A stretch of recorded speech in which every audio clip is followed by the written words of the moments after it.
Now, President Bwala says Nigeria has achieved its 2025 revenue target ahead of schedule, driven by stronger non-oil earnings. He explained that this progress removes the need for new borrowing, noting improvements in exchange rates and signs of a stabilizing economy.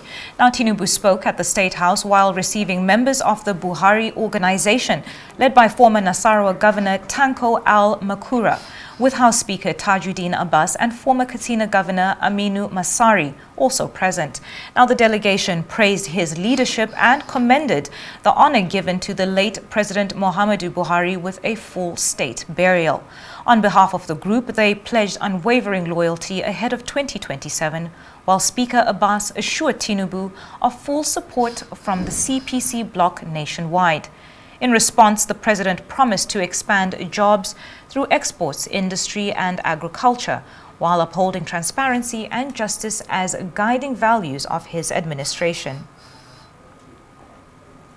Well, for more on this and the performance of the Tinubu administration, we'll bring in the special advisor to the President on Media and Policy Communications, Dr. Daniel Bwala. Thank you for joining us on this program. Thank you for having me. Good morning. Okay, so we'll quickly take up the fresh and screaming headlines that it looks befuddling to many Nigerians, and that's the fact that the president made a categorical statement that the government, his government, has met its revenue targets, talking about the non-oil revenue, at the same time making a very spurious one that many found contradictory, admitting that there is a budgetary shortfall in funding the missions abroad.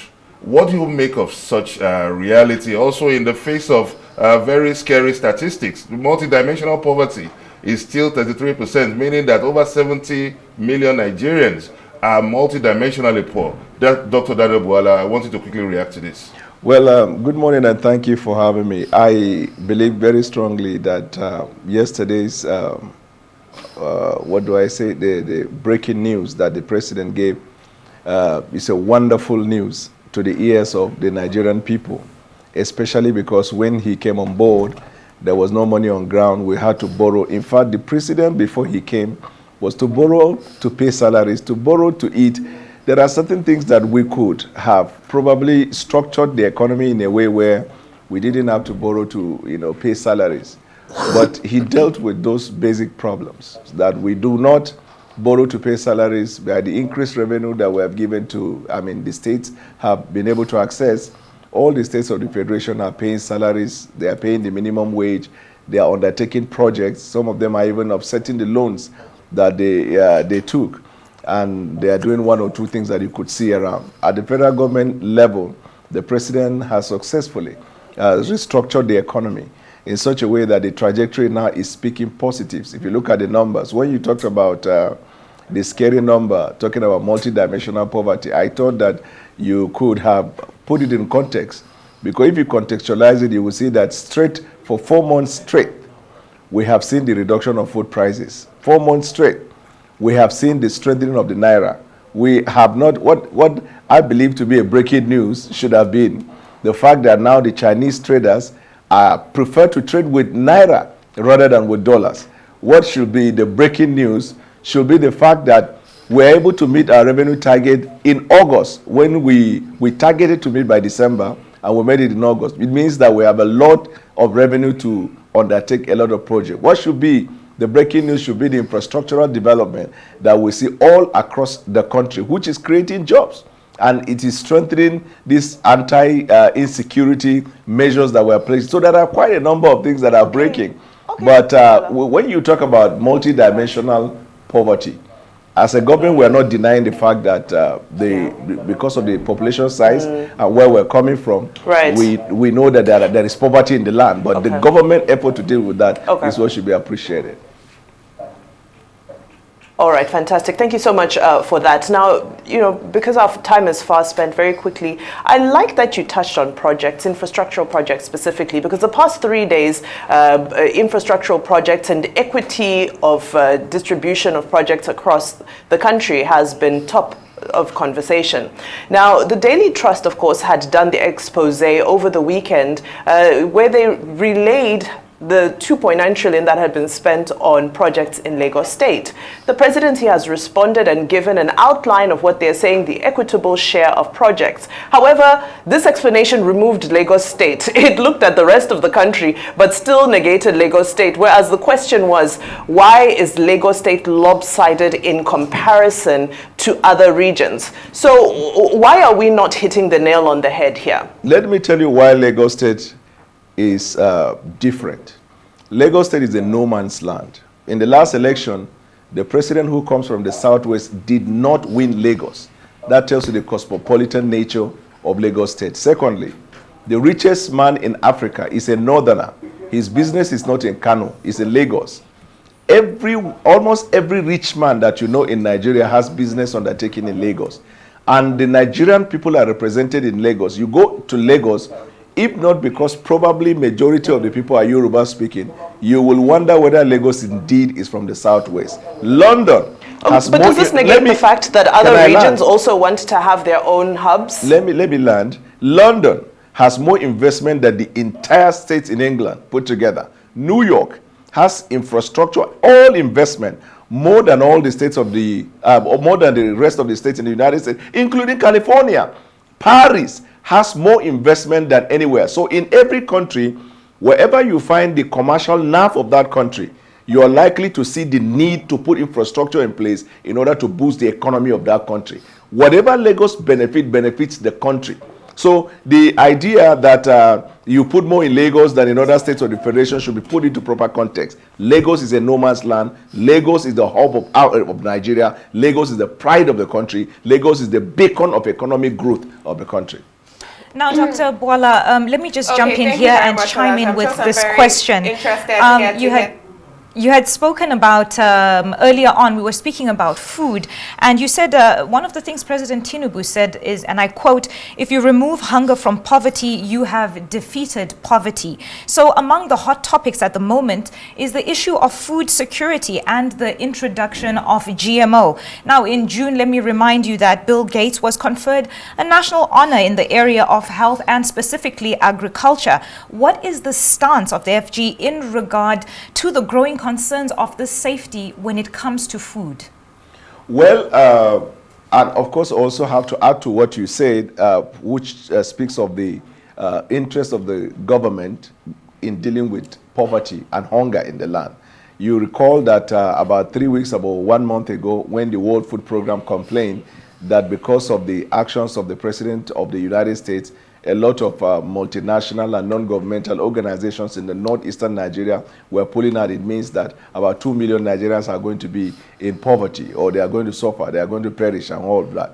The president, long before this incident, had, sort of, should I say, foresaw, and then he took measures to deal with this problem. And you can see the intervention of government in the northern Nigeria in dealing with malnutrition. If you look at the healthcare sector, you see what is going on there. If you look at the interventions of government with respect to the provision of food and food items to the people there, in the intervention, that is why the president, in his own wisdom, because can I land, please? That's why if you look at Nigeria, poverty is largely in the northern Nigeria, and the president ensured that the Minister of Agriculture, Minister of Livestock, come from the northern Nigeria so they can deal with that problem. So there is a government effort to deal with hunger and to deal with lack of food, or the food to handle food security effectively. Okay, thank you very much for that. Now, you spoke about Lagos being a no man's land. I'm sure some people will be very interested to hear that. But beyond that, certain things that you said today, New York is not bigger than California. California is even the 4th largest economy in the world. And if we're talking about food inflation reducing over the last couple of months, food inflation is still double digits, over 30%, around 33%. It is large, it's one of the highest figures across the world. But even harvest season, so this is why it's lowering. But let's talk about something important. Your role as the president. No, you're already wrong. You didn't listen. I never said. We need proper policy articulation. Let me fact check you.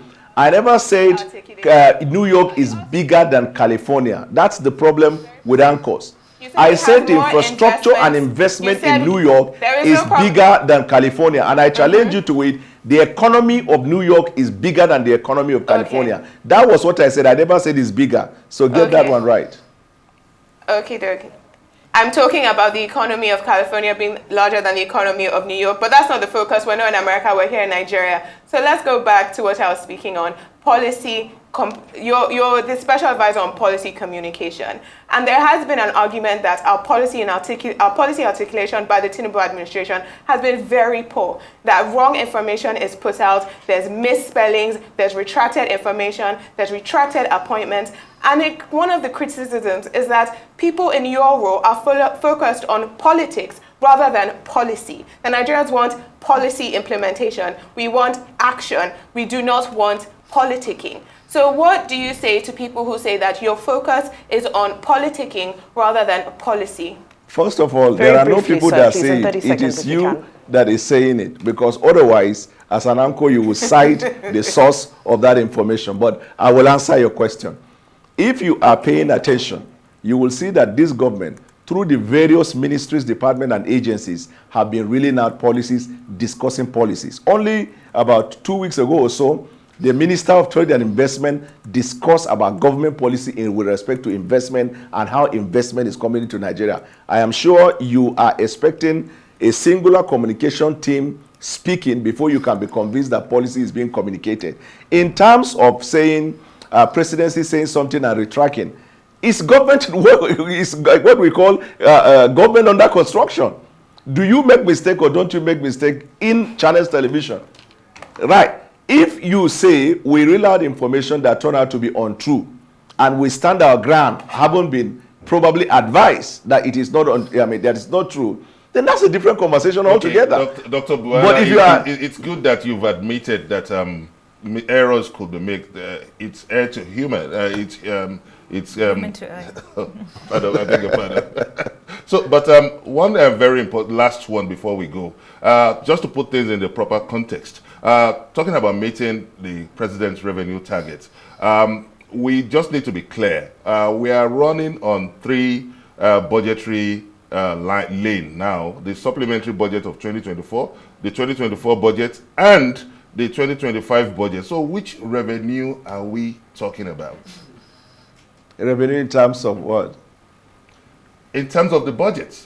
The president had just said yesterday. Budgetary crisis now. The president, we are working. If you look at, probably if you want to interrogate more about budget, I will get you somebody from the budget office to answer that. But if you heard the president very well yesterday, he said our revenue target for the year, we were able to meet it in August, and that is even the non-oil revenue. Then he proceeded to say that that means we have the opportunity to do more in the area of investment and the economy. I believe that is okay.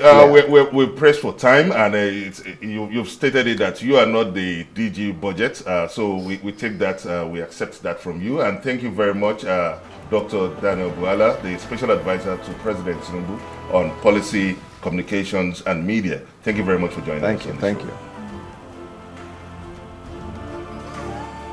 Okay, and that's all so we have. So many talking points and takeaways from that conversation.